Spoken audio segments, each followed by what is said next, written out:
एक वक्त था कि ये 1992 की बात, बहुत सारे तो आप में से पैदा ही नहीं हुए होंगे, बहुत सारे स्कूलों में होंगे। 92 की बात है, मैं भी उस वक्त इतना बड़ा नहीं था, छोटा ही था। तो मैंने नया नया मशहूर हुआ था, तो मैंने देखा दो लड़के आपस में बात कर रहे हैं, एक दूसरे से कह रहे हैं तू इसको पहचानता है? कहता है ये वही है, पाकिस्तान पाकिस्तान। तो मेरे से बीबीसी ने इंटरव्यू किया और इंटरव्यू करके कहा कि तुम्हारी ज़िंदगी का सबसे यादगार लम्हा कौन सा था? तुम तो पूरी दुनिया में तुमने शो किए हैं, पता नहीं किधर किधर गए। मैंने कहा जी मैं गया तो हूँ, लेकिन मेरी ज़िंदगी का सबसे यादगार लम्हा वो है जब मेरे मुल्क के दो लड़कों ने, जो मुझे पहचानते नहीं थे, पहचानने की कोशिश में मुझे कहा ये वो है, वो पाकिस्तान पाकिस्तान। तो मैं अपने मुल्क में पाकिस्तान के नाम से मशहूर हूँ। लेकिन इसी वाक़े के तकरीबन 13-14 साल के बाद बैनी ही ये वाक़या हुआ। मैं मदीने की गलियों में फिर रहा था किसी काम से, और दो लड़के एक दूसरे से पूछ रहे थे इसको पहचानते हो? उसने कहा हाँ ये वो है, मदीना मदीना। तो मैंने पीछे मुड़ के उनको ऐसे देखा और मुझे यकीन नहीं आया, नजर नहीं आए वो मुझे लड़के, पता नहीं किधर गायब हो गए। मैं सोचता रहा या अल्लाह, आज के बाद से फिर पाकिस्तान पाकिस्तान बाद में हो गया, मदीना मदीना पहले हो गया। इमरान बशीर साहब मुझसे कह रहे थे एक वाकया लोगों को सुनाओ। 1992 में वेम्बली अरीना है, बहुत बड़ा अरीना है, 18-19-20 हज़ार आदमी उधर प्रोग्राम देखने आता है। तो हमें भी बुलाया गया। वो प्रोग्राम में थे इंडियन आर्टिस्ट थे, अमिताभ बच्चन, सलमान खान, 4-5 और भी 6-7 बहुत सारे थे। ये वो दौर था कि इंडिया पाकिस्तान एक दूसरे के साथ इस तरह के शोज कर लेते थे। तो कर भी लेते थे, तो अगर बुलाना भी होता था उनको तो किसको बुलाएं, पाकिस्तान से किसको बुलाएं?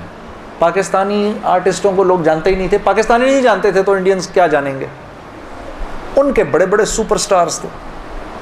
हम वेम्बली अरीना में थे, पीछे हमारे कमरे थे, छोटे छोटे कमरे, लाइन से, ऐसे जैसे वहाँ तक कमरे हैं, लाइन से कमरे थे। वाइटल साइंस, अक्षय कुमार, उनकी मैं एक्ट्रेसों के नाम भूल गया हूँ, फलानी, फिर फलानी, सलमान खान, शाहरुख खान, आमिर खान, ऐसे कमरों के नाम थे। तो हमें जो स्टेज मैनेजर था वो भी कोई एक इंडियन था, उसने बुलाया कि भाई अमिताभ बच्चन सबको बुला रहे हैं बताने के लिए कि कल प्रोग्राम कैसे होगा।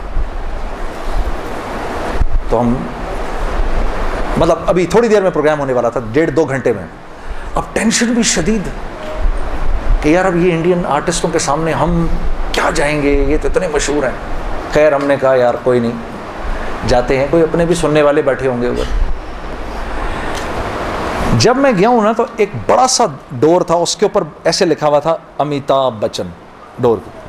तो जब वो डोर खुला ना, वो कमरा नहीं था, वो तो एक आला किस्म की स्वीट थी, बड़ी सी, 3 कमरों की, जैसे किसी होटल का भी क्या कमरा होगा, जो वो कमरा था अंदर से। हैराम अंदर गए, हमारी मुलाकात हुई, उन्होंने समझाया फिर ये होगा, फिर वाइटल साइंस इस वक्त आएंगे, फिर तुम यूं करोगे, फिर मैं यूं करूंगा, फिर ये सब।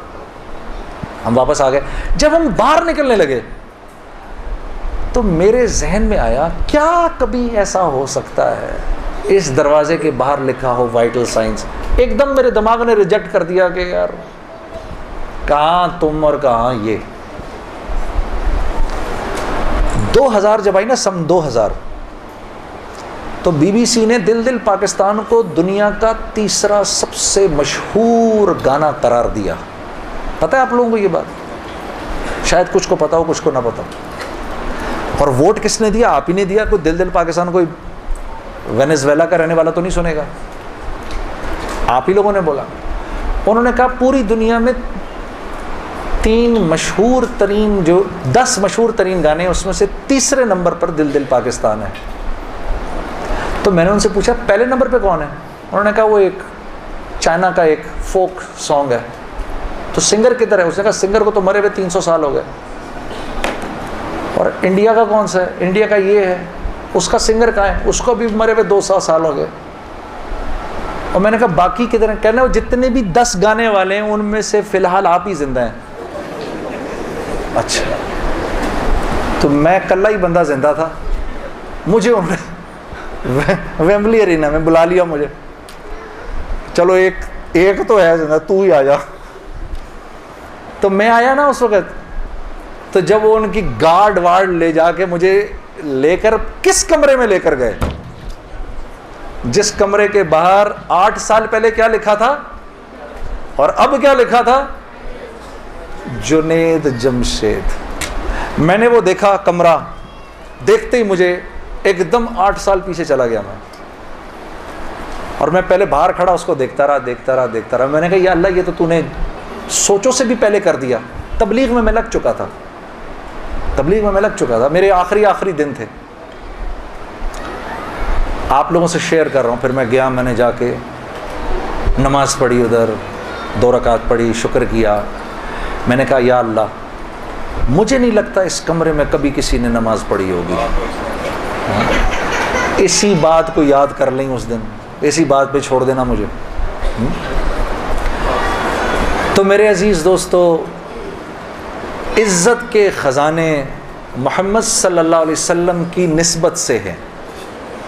इज़्ज़त के ख़ज़ाने मोहम्मद सल्लल्लाहु अलैहि वसल्लम की निस्बत से हैं। जो इस निस्बत के साथ है वो इज़्ज़त वाला है, आने वाला वक्त उसको याद रखेगा। जो इस निस्बत के साथ नहीं है, आने वाला वक्त उसको भुला देगा। आप में से कितने हैं जिन्होंने ये दुआ की, या अल्लाह जिसने गाड़ी बनाई उसकी मग़फ़िरत कर दे? आज तक हुई है दुआ किसी से? या अल्लाह ये जिसने जहाज़ बनाया उसकी मग़फ़िरत कर दे। कम से कम ये तो दुआ कर लें आप, जिसने ये मोबाइल बनाया उसकी मग़फ़िरत कर दे। हाँ जी, ये भी नहीं करनी।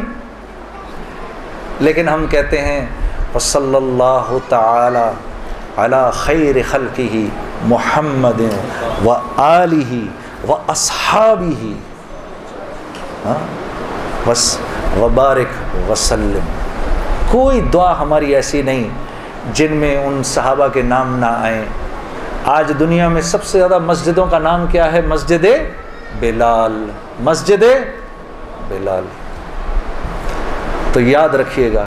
मैसेज टीवी के चैनल को सब्सक्राइब कीजिए और अमन के पैगाम को फैलाने में हमारी मदद कीजिए। वीडियो के नीचे सब्सक्राइब के बटन पर क्लिक करें और मैसेज टीवी चैनल के सब्सक्राइबर बनें। सब्सक्राइब करने के बाद बेल के आइकॉन पर क्लिक कीजिए ताकि हर नई वीडियो की नोटिफिकेशन बराह रास्त आपको मिल जाए। इस वीडियो को थम्स अप का बटन दबाकर लाइक कीजिए और अपनी फेसबुक वॉल और ट्विटर पर शेयर कीजिए। आपका अपना मैसेज टीवी।